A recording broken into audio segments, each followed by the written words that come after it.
congratulations to those who were selected in the H-1B lottery. I know you're all very excited and rightfully so. So please go ahead and get ready for the next steps. I would encourage you to watch this video in its entirety in order to determine what the next steps are.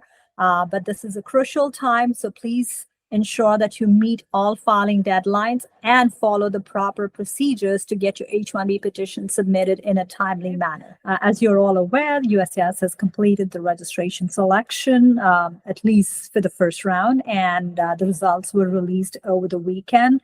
And at this point in time, we've seen that about 15 to 16% of the registrations were selected based on the numbers that our office has seen. Now, in terms of whether there will be a second round of lottery, that your guess is as good as mine. It all depends on whether USCIS receives sufficient properly filed H-1B applications by June 30th from employees who were actually selected for filing an H-1B. Now, one of the most important things to remember is that only the petitioner who submitted the H-1B registration on behalf of an employee is the one who can submit an H-1B filing on behalf of that employee to USCIS. So these are not portable in any which way or form. You have to stick with the employer that submitted your registration for the purposes of filing the H-1B petition with USCIS. Filings can be started as of April 1 and go all the way until June 30th. The only caveat to that is that if any of you has an OPT or a STEM OPT or any other status that's expiring prior to June 30th, you would want your H-1B petition to reach USCIS before the expiration date of your OPT EAD, STEM OPT EAD, or any other status that you presently hold in the United States, if it allows you to change your status to H-1B. Because that's the only thing that would allow you to remain in the United States past the expiration date of your current status.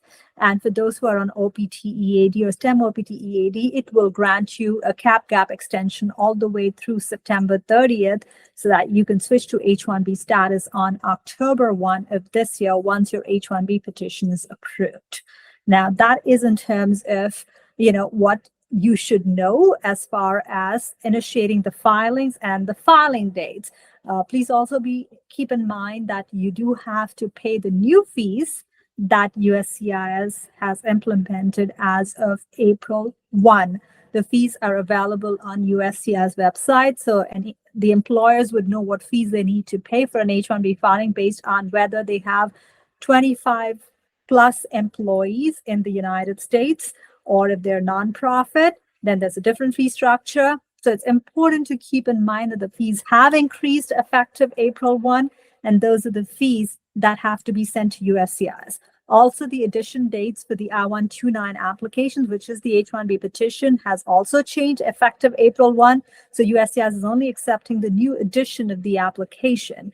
One other important point to remember is the filing location of H-1B cap filings has been changed from a service center to a logbox.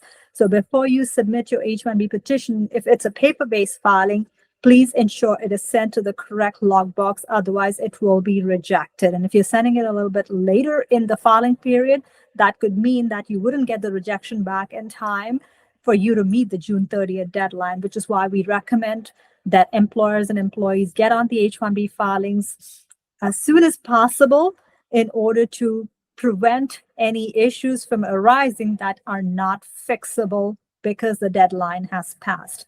One other important issue that often employers and employees miss out on is ensuring that the LCA that is filed on behalf of the employee only has a start date of October 1, because that's when the H-1B actually kicks in. So the LCA as well as the I-129 petition should only list a start date of October 1 if you're filing prior to the June 30th deadline, because that is when H-1B kicks in every year. Do not ask for an earlier start date, and do not ask for a start date after October 1 either, because the fiscal year for H-1B starts on October 1 of every year.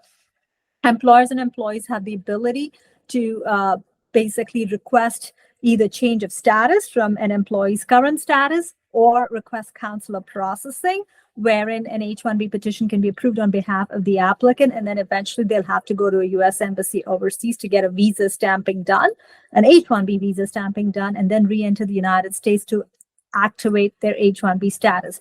These depend on your personal circumstances and whether you have, STEM OPT or another work visa that you would like to continue working on past October 1, but do not want to miss out on the ability to file an H-1B cap subject petition. Last but not the least, online filings are available for H-1B starting this year. The employer will submit the H-1B, the employer or the employer's attorney, of course, will submit the H-1B through an online portal, which is called an organizational account, very similar to the one that was used for the H-1B registration, to prepare and upload a complete H-1B filing on behalf of an employee. So those are really some of the key suggestions that I have for employers and employees who are looking to do an H-1B. I would like to add that we're here to assist you should you need our assistance. We file hundreds of H-1Bs every year and have a very high success rate. So please feel free to reach out to us if you need assistance with this stage of the H-1B filing or have any questions pertaining to the next stages or the next steps involved in H-1B filing. Thank you.